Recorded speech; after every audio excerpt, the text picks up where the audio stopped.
Good evening once again to our cherished viewers, and you're welcome back to the New Chapter podcast show. And it's another beautiful Wednesday evening, and I always say that Wednesdays are for fugu in Ghana. It's a fugu day. Unfortunately, I'm not in my fugu today, but I promise the next time I come, you see me rocking my fugu live. And I still have my honorable, beautiful guest back in the house. And today we'll be talking about something that is of a national and an international concern, which has to do with reparation.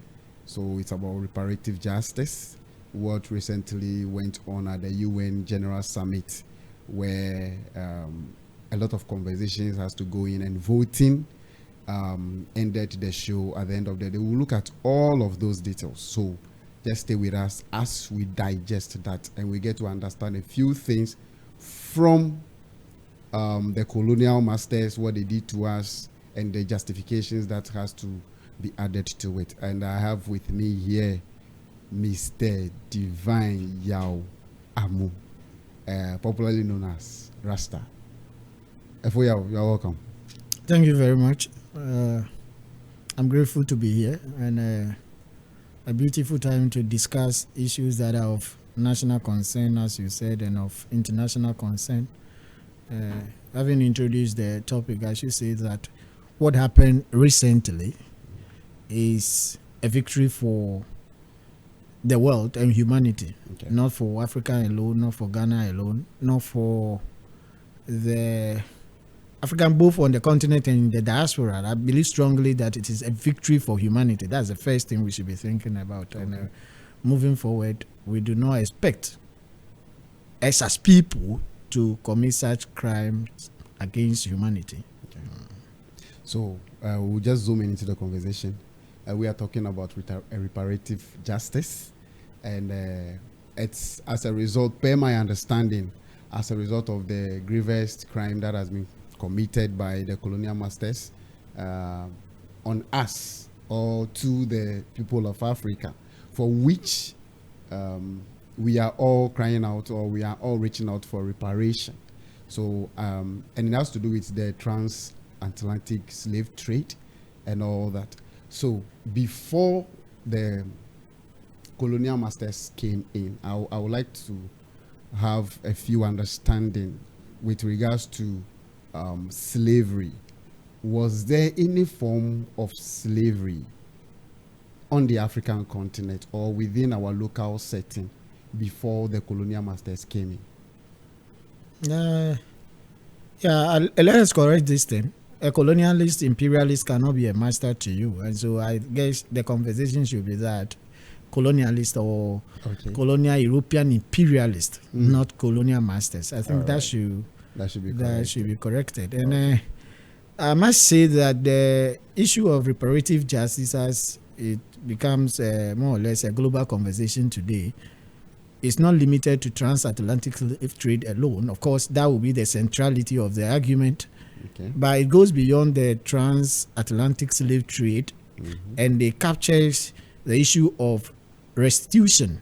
So the stealing of the African artifacts is part of the reparative justice, and it also goes beyond that and will capture colonialism, because all these three legs will form the demand for the justice we are talking about. However, the transatlantic slave trade will be the center to the whole argument. All right. Yes, your question, that's an excellent question, because there is this argument that people want to believe whether it was the Europeans who actually introduced the concept of slavery to us. That cannot be the case. And we must also demystify that very argument and then deflate the mischief by many people who believe strongly that there is no need for us to call on the Europeans or the Americans, as it is today, to pay for reparation because we participated in the process. I think the issue of slavery is with humanity from birth of earth. And so when you come to our indigenous languages in Africa, for that matter, I'm picking Ghana, among the where you hear Kluvi, Donko among the accounts and all of that. Almost every language in Africa has the concept or the linguistic track of how we describe the concept of slavery. Okay. So slavery has been with us from time immemorial.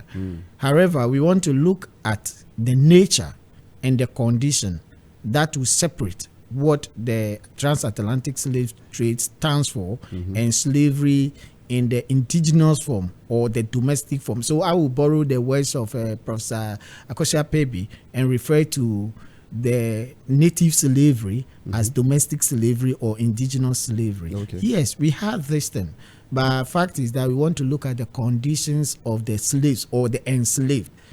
Prior to the introduction of transatlantic slavery, we practice what we call the domestic slavery, where people can be pawned. Yeah. You see, you can be given for a purpose of collateral. Okay. And then you have the opportunity to redeem yourself, and your families have the opportunity to redeem you. Okay. You may even go out there at the end of the day, become the best of your master, and therefore the slave can become a master in his own right. Okay. And in most cases, across Africa, where you are enslaved in a particular house, and you endear yourself to your master. Okay. You could be given a daughter by your master. The very moment you are married to the daughter of your master, automatically you redeem your freedom. Okay. Some kingdoms will experience enslaved people who eventually become the rulers of the kingdoms, the states. There are a lot of examples of that in Africa, right? So this is the kind of nature we have. You have all the ability to marry. You have all the opportunity to choose who to be with. You may even move after several years of serving your master to gain your freedom. Okay. That is it, and go and reintegrate into your own family. That's the nature of our slavery system. Okay. However, if it has to do with slave trade, the volume is another thing we want to consider. Yeah. So we have three major forms of slave trade that occurred in Africa, if you want to look at it from the ancient time. Now, three major forms of slave trade that occurred in the African on the African continent from ancient time. Okay. The first one we refer to as the Indian Ocean or the Red Sea slave trade system. Okay. These long before the birth of Christ yesterday, in the days of Kemet, and of course you want to look at the Sino civilization and Himalayan Hindu civilization, Africans were taken in forms of what? Mercenaries. Okay. All right? Before Alexander the Great will even explore the areas of India, as we call it today, Himalaya, African mercenaries were already in the Himalaya region as mercenaries, working to create that kingdom. And people were also sold, as a matter of fact, to serve in various kingdoms like the Athenian Spartan kingdom of Greece. We also will experience that of the Roman Empire. And all these people were coming from Africa. Yes, a lot of them came from Africa. Oh, okay. But those that were driven through the Indian Ocean system or the Red Sea system are the one who populated the Minor Asia, the Middle East, and then the Far East. And so you go to India today, you see some people that are dark with these are the generations of the Africans taken from Africa into slavery. Then again, some were also sold in the Gulf region and the Arabian Peninsula. So you see countries like Oman, like Saudi Arabia, to the extent that today, if you go to Iraq, we have a very large African population in Iraq that actually constructed a political party and contested on many occasions to lead Iraq as a nation. And so, yes, long before now, Africans engage in both slavery and slave trade. Another one has to do with the Saharan slave trade. Okay. That so would there be was a Saharan slave trade before the transatlantic. So okay. this is trans is across, and so trans-Sahara would be slaves that were bought from the Western Sudanese empires. Okay. So they stretch all the way to the coast of West Africa. And we are talking of Western Sudanese empires. We look at the Ghana Empire, Mali Empire, Soga Empire, Kanem Bunu. And so these kingdoms or states also engage in slave trade, and they were sold across the Saharan desert. And most of them were sent into the Mediterranean regions, especially the Iberian Peninsula, which is Portugal and Spain. So you go to the Castile, you go to Granada, you see a lot of Africans that will populate this place. And some were also again sent to the Arabian Peninsula. And so, yes, these were the two major slave trade systems that existed before the advent of the Europeans in Africa. And then transatlantic slave trade will be the major one that we are talking about today. And that is across. So the trans simply means across. So the slaves that were removed from Africa and sent across the Atlantic Ocean into the Atlantis. And so in this conversation, we'll be using the destination as Atlantis. And when we speak to Atlantis, we are looking at the North America, we are looking at Central America, we are looking at South America, we are looking at Caribbean islands. All of them will constitute what we refer to as the Atlantis. And so transatlantic slave trade mainly will occur as a transit from Africa to the Atlantis, or Africans removed from Africa across the Atlantis to engage in the wholesale. That was a deep line of history. Most of the things that I just heard today, I'm hearing them for the very first time. I never knew we had our brothers who had been in Iraq for all these years, to the extent of gaining political recognition, and to the extent of participating. That is good. I think it is good that we go back to history and read most of these things. Now, so that means there existed a form of slavery per the understanding that you just gave us now. But there were, let me say, I'm trying to find the best word so I will not put myself into trouble. Yes. So, but there were distinctions, differences if it comes to when the nature. Come, I will use it. The nature of the systems. Yes. Yes. So, what exactly is giving us? I want us to just dive quickly into one of the key areas where I really want you to open up the conversation for us all. So you just gave us the backgrounds that we had a system of slavery where people could come in, probably work for some time, and they are being released to go. And even when they come in as slaves, they have certain privileges that they enjoy, that they can reproduce, they can get the opportunity to marry, they can get the opportunity to even become leaders, in wherever that they are, or after they are done serving, they have been released to go back to reintegrate with their families or where they came from.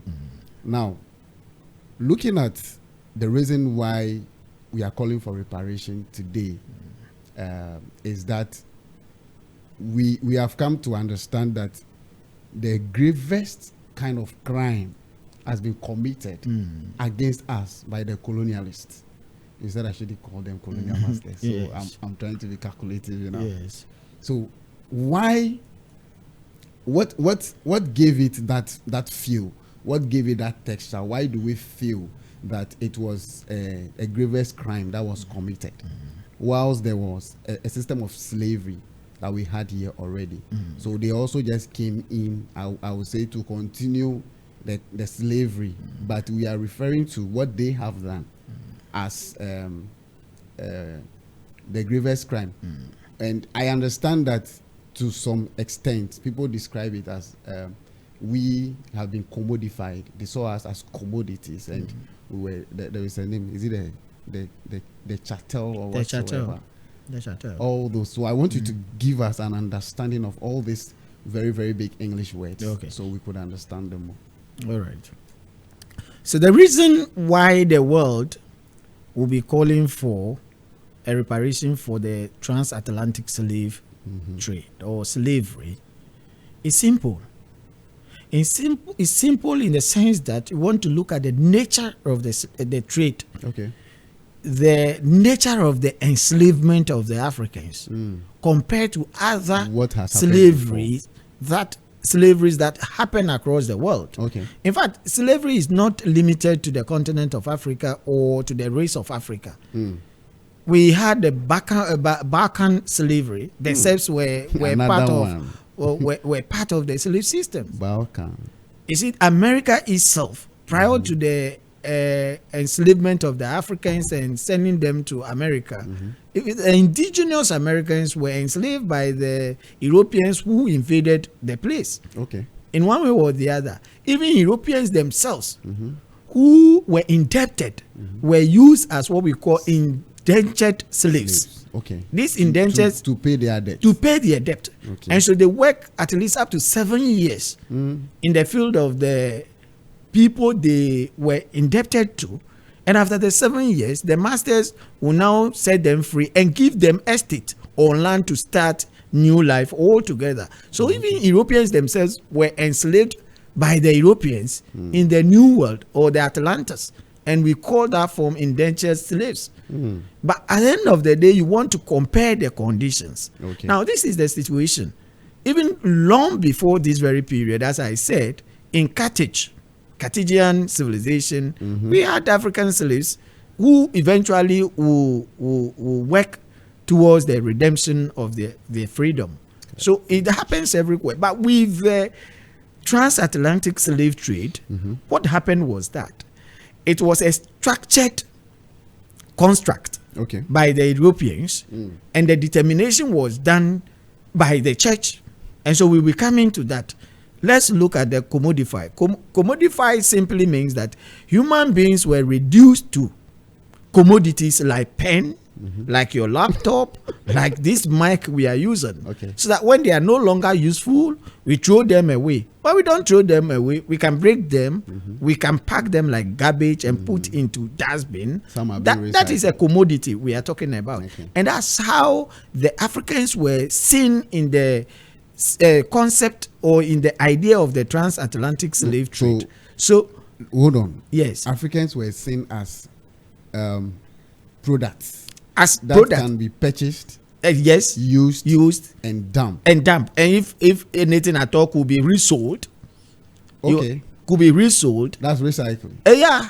So that is it. And just as any commodity seen to be non-living thing, and so could be handled anyhow, anyway. That's how the African is seen. So the humanity, the humanness of the African is completely removed from him. He's not seen as a human being. Of course, by this time, the theory of evolution was there, and the African is seen to be in a form now trying to become a Homo sapien, and it's not a full human being now. And as a result of that, you hear concepts. For instance, in the beginning of this will come from the church itself. So Pope Nicholas V, right, will give order. Portuguese will go and seek for that. Clearance, if you like, the clearance to go and enslave the Africans and trade them. And that was done in 15, I think that was 1452.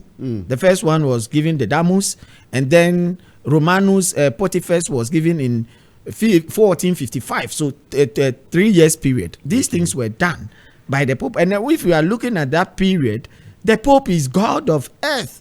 And so whatever they believe strongly is the case, that gives legitimacy to any group of people on earth.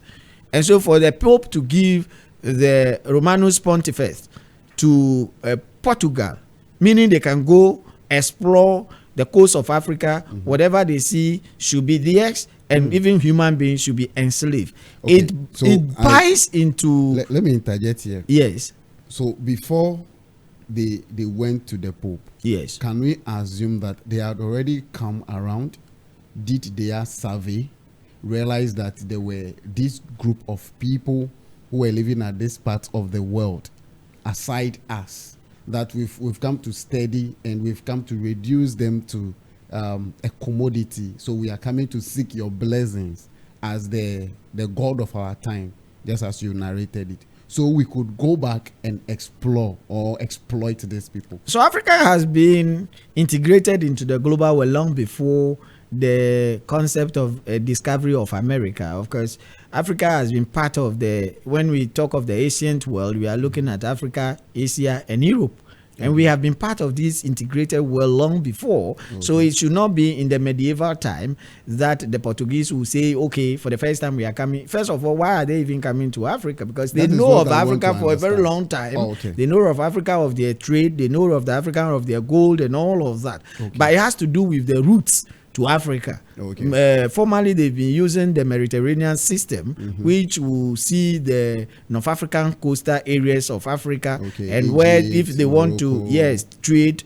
You see, before then we are looking at the Berbers. I don't want to for us to even look at all these newly created names in Africa. We are looking at the Berbers, we are looking at the Kemets, we are looking at the Phoenicians' presence, and Levant's presence in Carthage.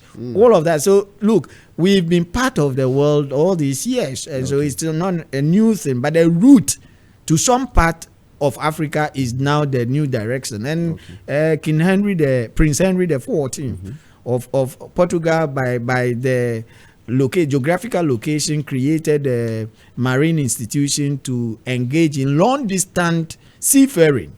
That is the magic.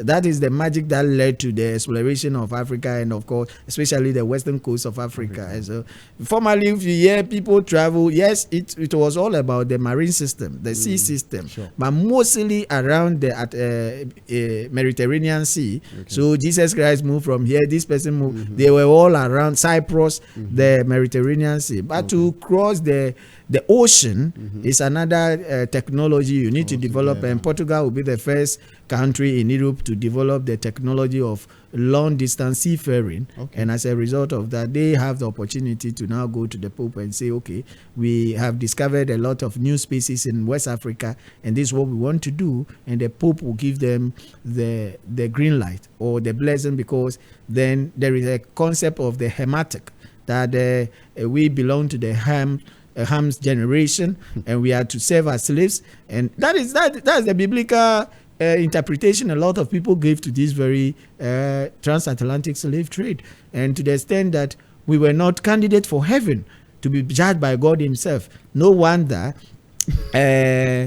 Bartolomeo de las Casas, the Reverend Father of Portugal, of course the origin is of Spain, but stayed in Portugal. He was the one who suggested that the Africans are burden of beasts of burden, just like animal, like camel, that could be used to replace the indentured farmers and of course the indigenous Americans, which probably some of them continue to call West Indies when they have their own identity, like the Pocahontas, the Hawaiians, the Cherokees, the Amazonians, Yanomamis, and all of that. And so, yes, this is the situation.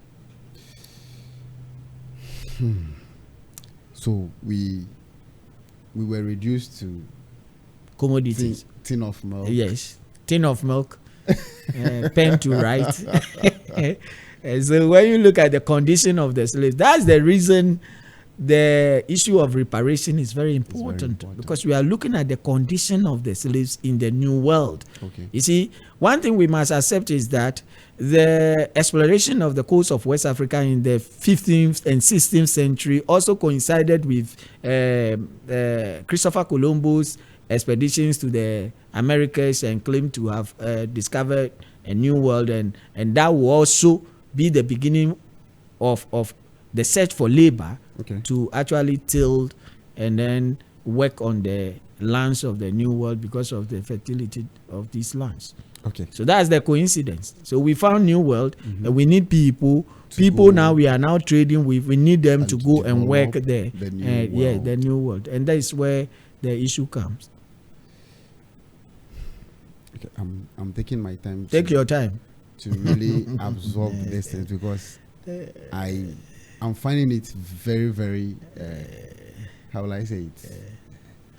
I don't know the English that I will use for it. I don't know whether I should say it's wickedness or selfishness, or because you could reduce.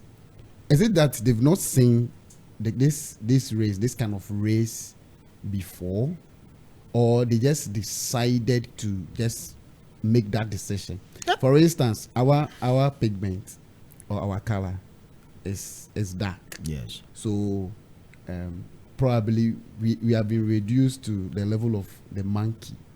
But when you see me as a black person and you see yourself as a white person, your eyes, your nose, your mouth, your ears, your head, your legs, everything, the only difference is the color.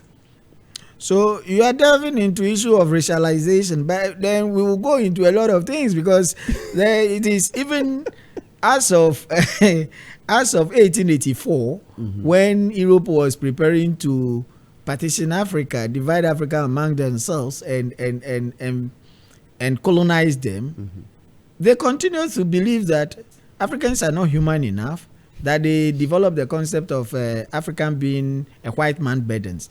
So it is the responsibility of the European to humanize and give human nature to Africans, so they can also become human. The reason they must colonize, to the extent that they will develop theories or administrative policies like policy of assimilation, policy of assimilado, that will be to deculture the Africans and give them European or French identity to make them human enough. So this issue of whether they do not see human in the African, because the African eyes, goats also have eyes, monkeys have eyes, they also have legs, and all of that. So that's how wicked the whole concept is.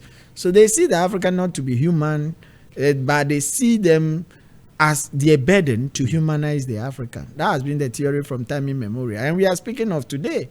So we're talking about 15th century, early 16th century, when all these things started. And you compare it to today, where people still believe strongly that. So the Africans were taken to zoos in Europe, they were taken to zoos in America, where you have to pay to see whether these are humans. Depending on the money you pay, sometimes you can cut the African to see whether blood can come out of the person and all of that. So yes, this issue of whether we were seen to be human, or they could not see that sympathy, that they could not feel the compassion that these are human beings we are treating, my friend, it was never the case. Until this evening, some believe that we are not human enough for them to consider. Well, thank God we know that we are humans, and we are trying our best to showcase that. Now, coming back to us, Africa, the question, we've heard people or several discussions where some argued that there is no need for us to call for reparation. Reason being that we as Africans participated in the slave trade processes, where people go and catch others, or let me say arrest them, or whichever English that, and sell them, or they went into the hinterlands, gathered the people, and sold them to the colonial imperialists. Let me be careful with my word, because, and they also argued that the Europeans did not know where human beings or fellow human beings, when they came, they landed at the coast. They didn't go to the inland to go and identify that we have human beings here. So it was our own people who were now championing the cause, who go into the inlands, buy the people, or gather them, march them to the coast, sell them to the Europeans. Then so it has become like a trade. What do you have to so say about that conversation is from misinformed position or Okay. people who are not historically oriented about issues of our yesterday when regarding this very transatlantic slave trade. But before I answer that, Yeah. let's get back to put something on record. Okay. That beyond commodification or because of the commodification of the African in the transatlantic slave trade system, the condition of the slaves in the Atlantis is very important. Okay. That's where we have to expose the atrocities that were committed The against conditions. the Africans. Okay. Right. So because they were seen to be commodities, Africans were not allowed to even speak their own language, to communicate among themselves. Okay. Africans were not allowed to mate. For instance, a man who sleep with another woman, they were not allowed. They were fed once in a day in order to keep the body and the soul together. Because when you buy, you want to maximize out of the people you bought. Because you put them to field. Okay. And they are producing sugarcane. They are producing tobacco, some in their mines. And people saw the trade to be so, if we will, so beneficial, Lucrative. very lucrative in a sense that they don't even want to lose 1 penny of the trade. And so feeding the people twice or thrice in a day means that you will be losing. This is the reason people need to understand the conditions of the slaves. Okay. They were fed once. They were not given any proper accommodation because they were kept like goats in pen, right? A At situation the where mercy of the weather. I'm telling you, and they were not given clothes, no dress, yet you are working in sugarcane farms. People need to understand this. There are a lot of works on this. In fact, if you don't have any work to read, go and read Patrice Manning and Paul Joel Love. You understand this. And so the conditions very, very, very, very, very dehumaning, right? And a situation where a slave becomes pregnant, the man is likely to be killed. The man Who impregnates the woman. woman is likely to be killed. In a situation where the pregnancy is allowed to stay, it means that very a product becomes a perpetual slave, another slave. So in some cases, the men were even forced to procreate on women in order to reproduce more slaves for the masters. These were the conditions. A situation where you felt that no, you were dying, you could not, and you want to run away, my friend. When you are caught, they have a system they call the Capitano system, where the people were prepared just to be slave hunters. Okay. So when you run away, they hunt you and take money from your master. But when you come back, sometimes they remove one leg, they amputate you. They remove your limb.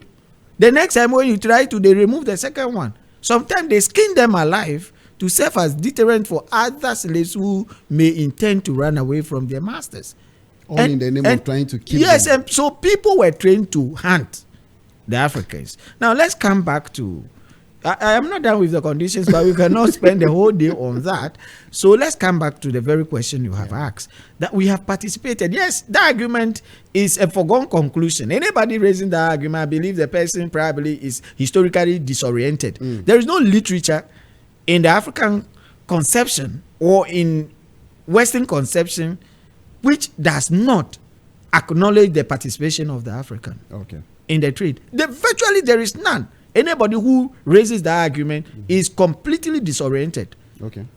There is no literature on slavery, on the transatlantic slave trade, which does not acknowledge the participation of the Africans themselves. So let's put that one aside. It should not be an argument anybody should be raising today. The argument is how this thing was structured, was planned, and was imposed on our people. Okay. In any case, if we don't participate in it, it will happen.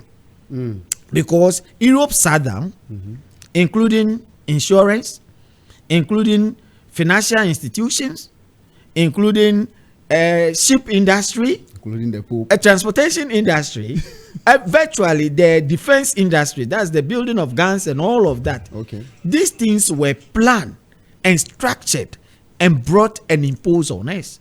Okay. So it will be likened to the partition of Africa. After all this slave abolishment and all of those arguments of humanitarian, that is bogus. It cannot be accepted by Africa, and it should not be even brought on the table. Okay. That the abolishment of the slave trade was based on humanitarian. This is completely a fallacy. It is bogus. I think it is silly to even think about it in the first place. It is basically economic. It has to do with economic, because of the impact of industrial revolution in Europe. That's the only reason why the Africans will be forced to stay in their land and labor for the cash crop and other economic intensives of the Europeans. That's the only reason. So let's put that one aside. But the fact is that this thing was actually structured and imposed on us. So whether we participate in it or not, that was not going to stop the transatlantic slave trade. Okay. We should be educated on that. Just as in the case of the colonial imposition, Africans resisted, haven't we? Yeah, we did. But we lost all the battles. You want to talk about the Samori Turi? You want to talk about the Anglo-Asante Wars? How Akumasi was bent on different occasions. So 1874, Ghana's Wilson War, 1901, Asante War, all of that. We resisted. Samori Turi, as I said, Senegambia region. Okay. We were defeated. Shaka Zulu in the Blood River War. We were defeated. We were defeated because they planned. Okay. They used things that divide and rule. The guns. We call it the superior military weapons. They use those things on us, of course. So they planned it. Okay. This is planned, structured, and imposed on us. So the fact that people were engaged in it, yes, we could not. But who planned it? It is a matter of demand and supply. Okay. You cannot be, supply cannot come before demand. Demand must definitely come before supply will come in. And so if the very person who demands structured it in a way that whether you like it or not, they impose it on you, eventually, of course, we cannot undermine the gullibility of some of our people, yes, but question the moral question. That is why this is more of morality than legality. Okay. Those people making those bogus arguments, I don't think I want to be on their book. I don't want to be in their line because they are speaking legality. It is about morality. Okay. Who planned it? Who structured it? Who demanded for it? Who gave the means by which the demand will be satisfied by the supplies? Okay. Because guns were introduced into our systems, and definitely states would have to pay. They were paying those who were bringing the slaves to them. Of course, they will pay them. Sure. That's the reason our people participated. But why? Some people want to lie to us that the whites were not engaged in the raiding. They were engaged in the raiding.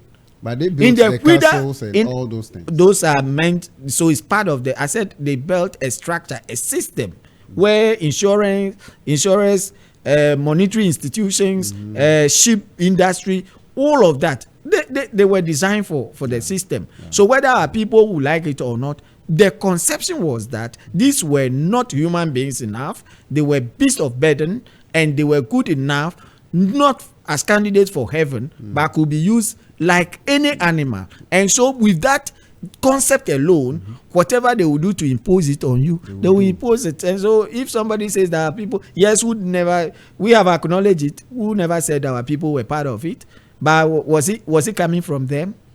No. Were they the ones who designed the system? No. These people designed the system, and in order to sustain the system, they introduced tools of violence at the highest level, giving guns out there in exchange of slaves, so that you continuously. Yes, somebody will ask me, why is it that when they call that people should fight among themselves, our forebears should fight among themselves, and then bring prisoners of war to them, why is it that our people have not stopped? No, this very period coincided with state formation in Africa. And if we call them the internal masters, who subjugate you and make you a vassal state, you definitely will look for your freedom. Sure. And they actually use these things as means of luring some of the states in Africa. Because the longest and the oldest conflict between humanity and nature is the conflict of freedom. So states will want to be free. And then states that want to subjugate them and make them part of them definitely will continue to. And when you introduce gun, give them gun to do these things, they will fight. They will kill themselves. Then they will capture prisoners of war and sell to you. And you, in exchange of that, you give them gun to engage more and more and more, so that now they now have a slave market. You see. So that's the argument, and that is pure economics. That's the argument, and so it will be it's mischievous for anybody to say that our people participated in it, and therefore we should not acknowledge. What the argument should rather be that even as we call for the world to acknowledge, we must also acknowledge that the little participation or the benefit we got from it should not be the case, and which we have already regretted and announced so many years ago. Without that, we wouldn't have even been asking the world to also acknowledge the major role they play. For me, if it has to do with percentage, we played about 5% of the system. Definitely. And the West, especially Europe and America, played over 95% of the system. Because when you look at the castles that were built for this trade, where the people were being kept when they brought them from the inlands and all that, where they were keeping them, a small room that was containing over thousands of people, a small room. When you go to the Cape Coast Castle, it was just a very small room. And so that is not even, people who want to say how many people. Yes, Manning and Co will put them to between 12 and 16 million. These are just, if you like, the tip of an iceberg, because these are people who we keep record on in the other world. Okay. We have three stages. We have 3 stages of the transatlantic slave trade. Okay. Phase 1 is the source, all the way from the coast of West Africa to the castles. Okay. That's the phase 1. Phase 2 is the middle passage. Okay. That is the sea between Africa and the Americas, or the Atlantis. Okay. And the phase 3 will be the New World. Okay. And I spoke a little about the conditions of the slaves in the New World. Sure. Now, from stage 1, which is the source, we engage in several wars. Okay. We engage in a lot of raids. People were killed. Yeah. You understand? The demography of Africa, especially West Africa, was scattered, was destroyed. But above all, the best of the Africans were taken away because of their strength. Okay. And we are left with the dwarfs like me that are here, and a lot of things have gone wrong with our development. Those who were leading technology, agriculture, you look at the African Americans across the Atlantis. See those playing the basketball. Yeah. That's the nature of the Africans they took, because they wanted the camel, they wanted the bull, they wanted the beast of burden, who can work the whole day and work that 5-6 people will do in 3 days. One person should be doing that in a day. That is the nature of the slaves we are talking about. But in capturing these people, the understanding has to be that we engage in a lot of wars, and that destroyed the demography of Africa. Okay. A lot of people were killed. People died. People were set ablaze for raiding. And whites were part of it. So those who concluded that they were seated at the coast, they are completely historically disoriented. Okay. Some whites were part of it. When you go to the Huida, you go to the Ebony, and even in Gold Coast here, they were engaged in it. They went into the interior. Some slave traders, as Europeans, went all the way to Salaga Market.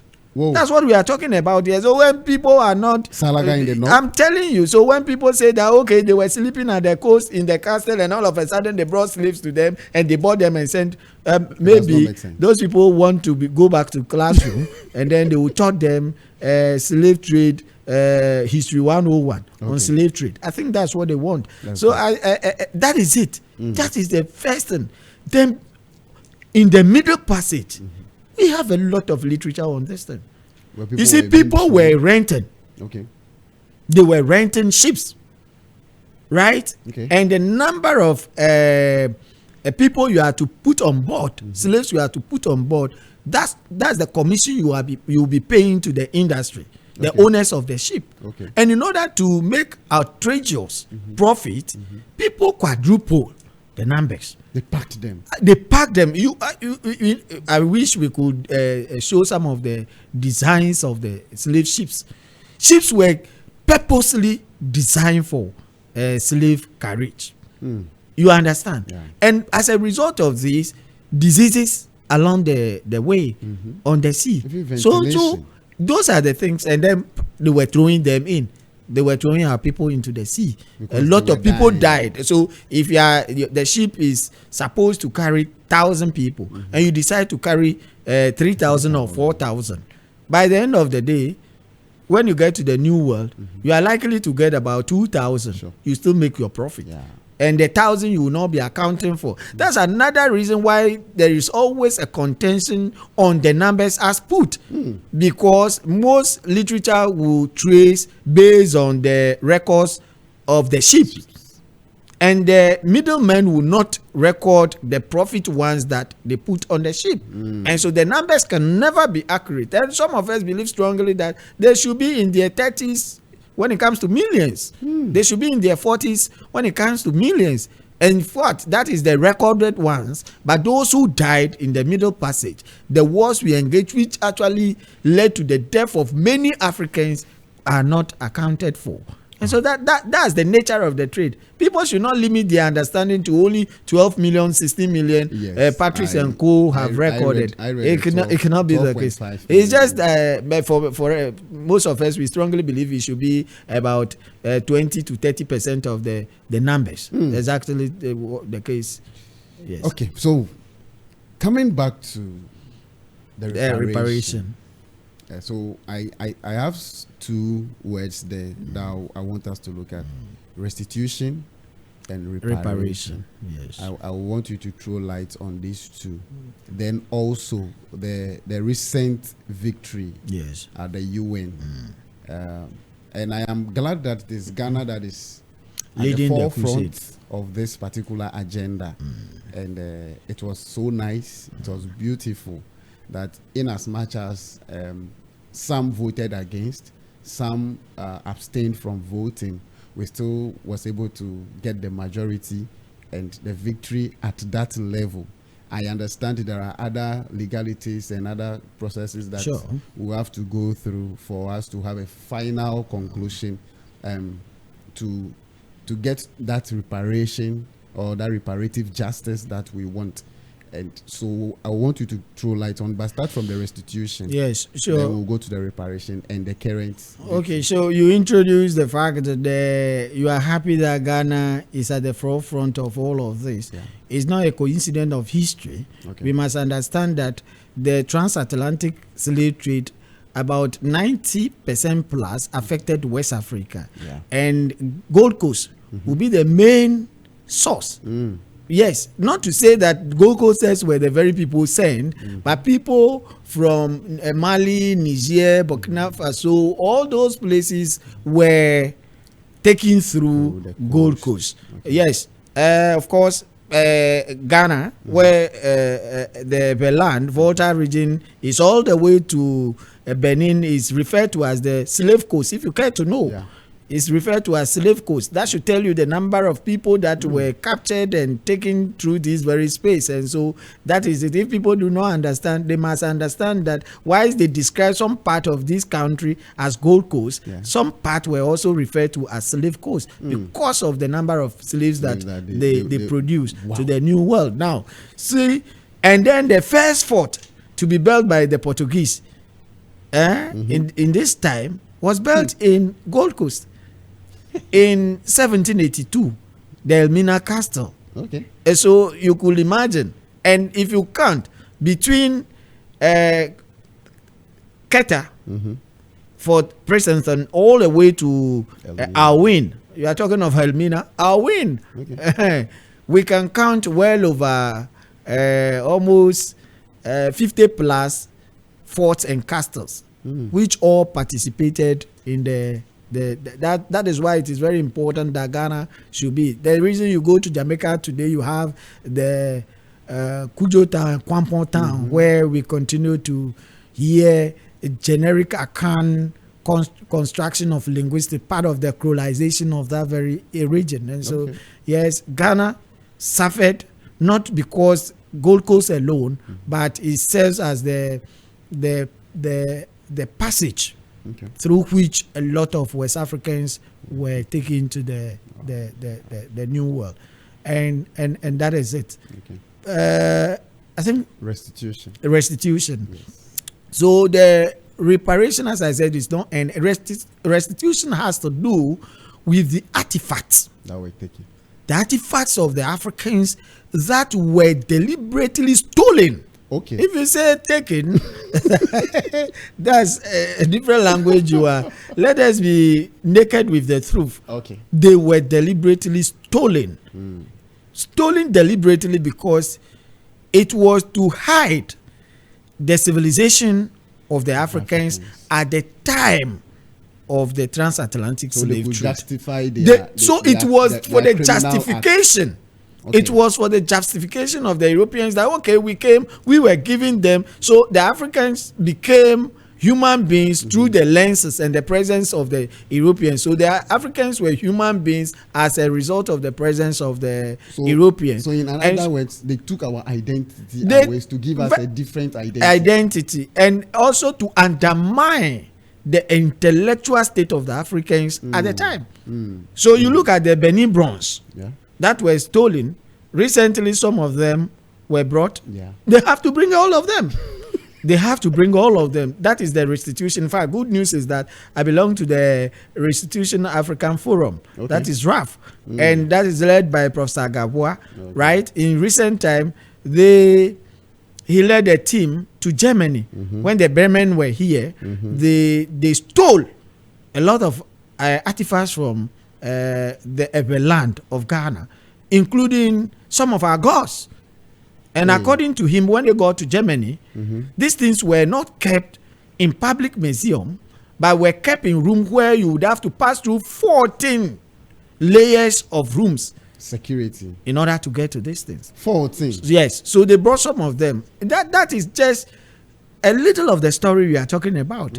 And so a lot of African artifacts were, in fact, these artifacts are to speak about the civilization of the Africans, about the ancient intellectual development of Africa. And at the time they were being removed forcefully and enslaved and taken across the Atlantic, they had some level that, if not better than the Europeans, would have been competing with the Europeans in order to justify that they were not human enough. In the words of Hegel, that Africans never had their past, they never had history. I think strongly that this was done on purpose. So they were stolen to hide the Africans' identity in terms of their past and how developed they were, so that they could justify why they were taking monkeys, not human beings. That was the conception. And so the restitution is about the attempt and the call for the return of these artifacts. Some of them, the Asante Hini, I said it here the other time. Of course, these are just a few things. We have millions, in fact, millions of artifacts. What we have, we do not have even 1% of what were stolen from Africa. And that is a project. It's part of the reparation we are talking about. And that is it. And then the reparation is just to repair and give justice. And we are saying that, look, this is a victory you are asking. You may call it a Pyrrhic victory. You want to use the term. You may call it a Pyrrhic victory, a victory that probably people may see to be a lost victory. A lost victory in the sense that those who were directly engaged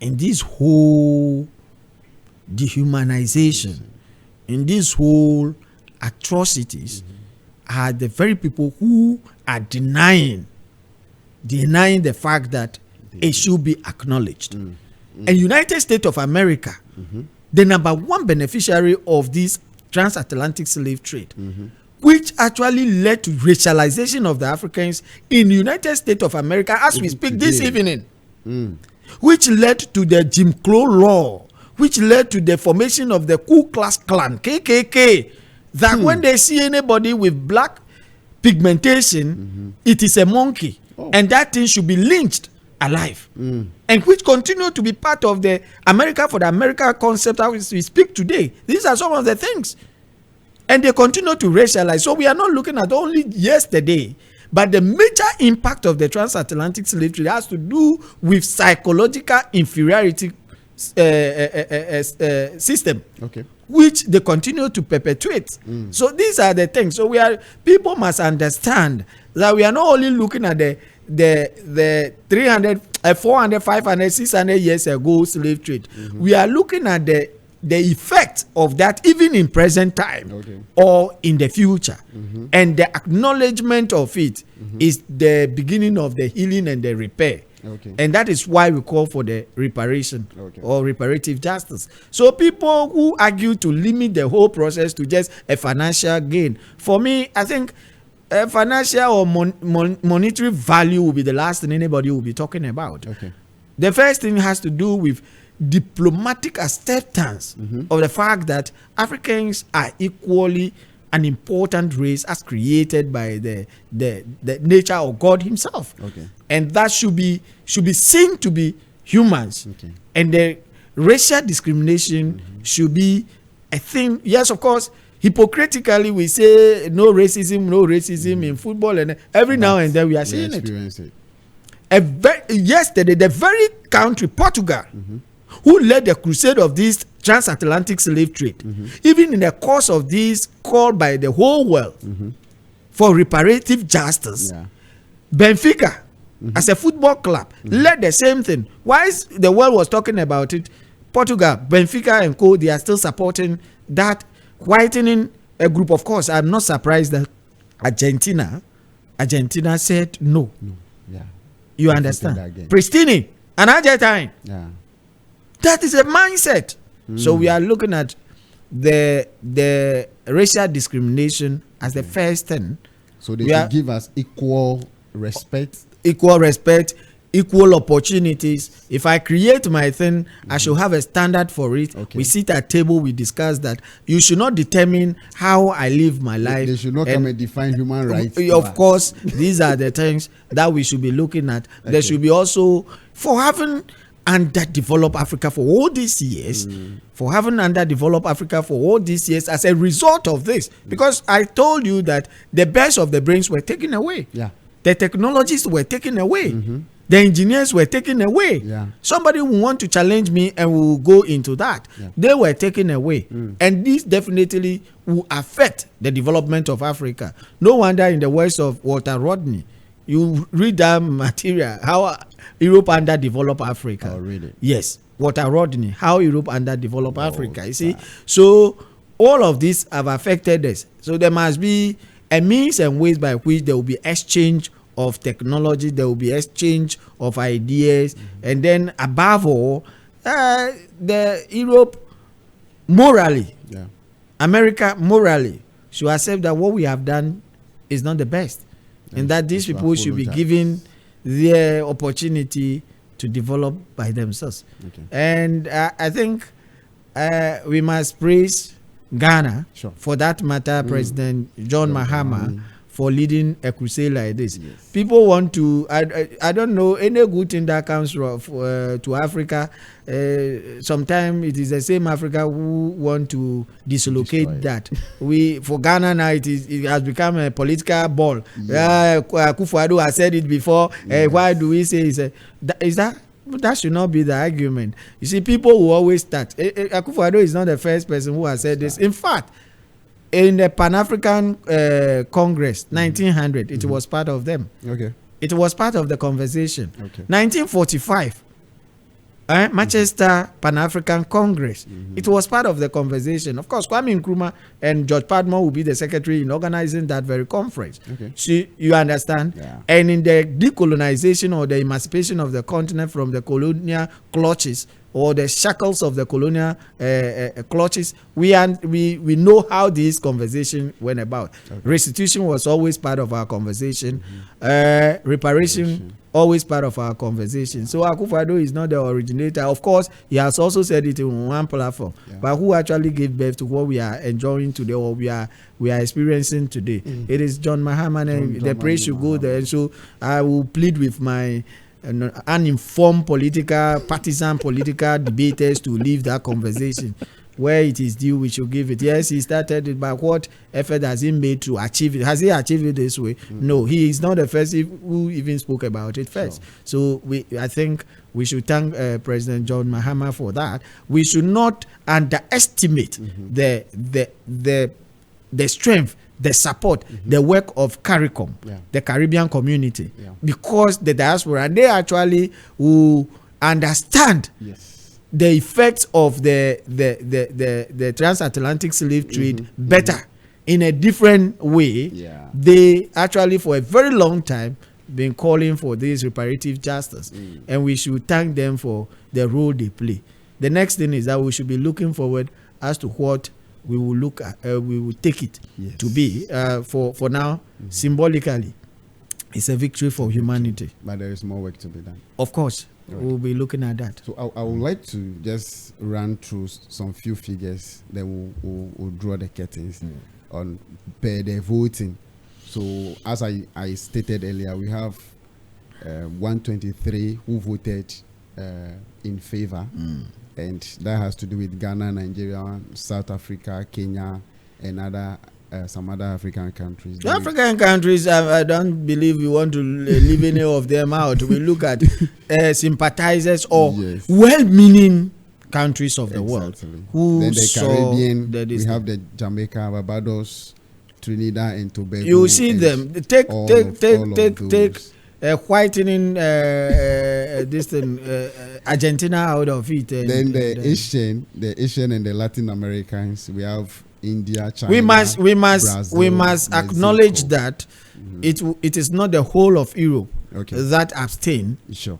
Russia voted. Yes, Russia voted. Some other except some other European nations voted, except the European Union. European Union. Yes, that abstained. I think. So those are the figures that I was able to get. Yes. And I am glad we had this conversation today. And I believe that those who are watching and those who will watch later will get to understand the dynamics, and when they are putting the arguments across, they will do it from a positive standpoint or an informed standpoint instead That's of the right word. listening to any other thing that is not the truth. Because I believe you've given us enough truth here. The way you were passionate and emotional about the presentation. It's so good. So I would like to say thank you very much for coming to educate us, and if you have final words for us, you quickly give it, then so my final word on this is that we have a long way to go. This is just the beginning, not the end in itself. We have a final way to go. My plea is that the whole of Africa and well-meaning spaces of the world, other people, of course, as they help in voting, should also help in the framework towards the proper justice to be given to Africa. I have enumerated a few of them. Of course, there are a group of people that are working on the frameworks. CARICOM has started long before now. That will also serve as a guideline in the current framework that we are developing for the justice itself. It may not come easy, because I said it was a Pyrrhic victory in the sense that the very people who committed or perpetrated this atrocity are the very people who never participated in the vote or people who outrightly rejected the concept, and so it's not going to be easy. But now, as I said, it's a moral victory for humanity, and I will urge all Africans, especially, we need to put it on a knee for others to help us put it on our head. And so we rally behind any call for this restitution and reparation, that we should put our political party issues aside and then mobilize ourselves and look for a better development of Africa. We've been racialized. We are continuously being discriminated against for the crime of pigmentation, for the crime of somebody defining us in their own lenses. That is the only problem we have. And that cannot be the judgment of humanity. We should be judged based on our potencies. We should be judged based on our merit. We should be judged based on our talent. We should be judged based on our works. We shouldn't be judged based on the pigmentation of our color. That's my message to the world. Thank you so much. It's been a beautiful reparative evening, and we've learned a lot. I hope a lot of us are very emotional, getting to understand that we were reduced to non-living things, were commodified, were used for commerce. There was so much economic development around the Africans back in the days, which to some extent is affecting us so much in diverse ways today. And the reparation process is still ongoing. Kudos to Africa and Ghana being the lead player. For that matter, the president of the land, His Excellency John Dramani Mahama, and his team, our foreign affairs minister, and all those who participated in this particular exercise. I was so happy to hear that this particular summit was called purposely for the reparative justice agenda, which means that it means a lot, and a lot has to go into it. There is so much effort that has been put in, and then they will still have to put in. So let's support them in the little way we can. Let's keep our hopes high and make sure, and let's also refrain from saying things that will contradict ourselves, or at the end of the day will cause us to shoot ourselves in the leg whilst we want to move forward in this particular agenda. We pray that we recover our artifacts also, and put it in our museums, which becomes economic platform. Others will come down here to come and watch them in the form of tourism and all other things that it will benefit us in. So thank you so much for watching. Thank you for staying with us. Don't forget to subscribe and share the videos. Share the videos, most importantly, and please put us on post notification. Share your comments in the comment section, and don't forget to like. This has been your humble servant, Prince Ashon, but you can equally call me Doji Del. I prefer that, or you add the F-full to the Doji Del. And it's been a wonderful, beautiful evening on the new chapter, and this was brought to you by the Prince Capital Foundation. Stick and stay with us. There is more for us that we will deliver to you, and you will continue to love it. Thank you. See you on the next video. Bye bye.